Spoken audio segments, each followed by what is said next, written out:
பாஸ்கா விழா தொடங்க இருந்தது. தாம் இவ்வுலகத்தை விட்டு தந்தையிடம் செல்வதற்கான நேரம் வந்துவிட்டது என்பதை இயேசு அறிந்திருந்தார். உலகில் வாழ்ந்த தமக்குரியோர் மேல் அன்பு கொண்டிருந்த அவர் அவர்கள் மேல் இறுதி வரையும் அன்பு செலுத்தினார். இயேசுவை காட்டிக் கொடுக்கும் எண்ணத்தை அழகை சீமோனின் மகனாகிய யூதாசு இஸ்காரியோத்தின் உள்ளத்தில் எழச் செய்திருந்தது.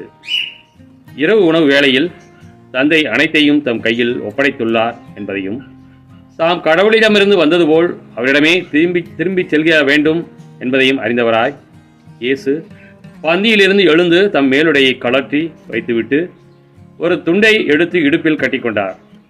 பின்னர் ஒரு குவளையில் தண்ணீர் எடுத்து சீடர்களுடைய காலடிகளை கழுவி இடுப்பில் கட்டியிருந்த துண்டால் துடைக்கத் தொடங்கினார். சீமோன் பேதுருவிடம் இயேசு வந்தபோது அவர், ஆண்டவரே, நீரா என் காலடிகளை கழுவப் போகிறீர் என்று கேட்டார். இயேசு மறுமொழியாக, நான் செய்வது இன்னதென்று இப்போது உனக்கு புரியாது, பின்னரே புரிந்து கொள்வாய் என்றார். பேதுரு அவரிடம், நீர் என் காலடிகளை கழுவ விடமாட்டேன் என்றார். இயேசு அவரை பார்த்து, நான் உன் காலடிகளை கழுவாவிட்டால் என்னோடு உனக்கு பங்கு இல்லை என்றார்.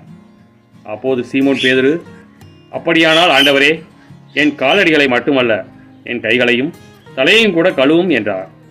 இயேசு அவரிடம், குளித்து விட்டவர் தம் காலடிகளை மட்டும் கழுவினால் போதும், அவர் தூய்மையாகி விடுவார். நீங்களும் தூய்மையாய் இருக்கிறீர்கள், ஆனாலும் அனைவரும் தூய்மையாய் இல்லை என்றார்.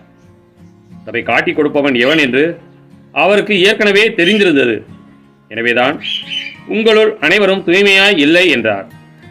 அவருடைய காலடிகளை கழுவிய பின் இயேசு தாம் மேலுடையை அணிந்து கொண்டு மீண்டும் பந்தியில் அமர்ந்து அவர்களிடம் கூறியது, நான் உங்களுக்கு செய்தது என்னவென்று உங்களுக்கு புரிந்ததா? நீங்கள் என்னை போதகர் என்றும் ஆண்டவர் என்றும் அழைக்கிறீர்கள். நீங்கள் அவ்வாறு கூப்பிடுவது முறையே. நான் போதகர்தான், ஆண்டவர்தான்.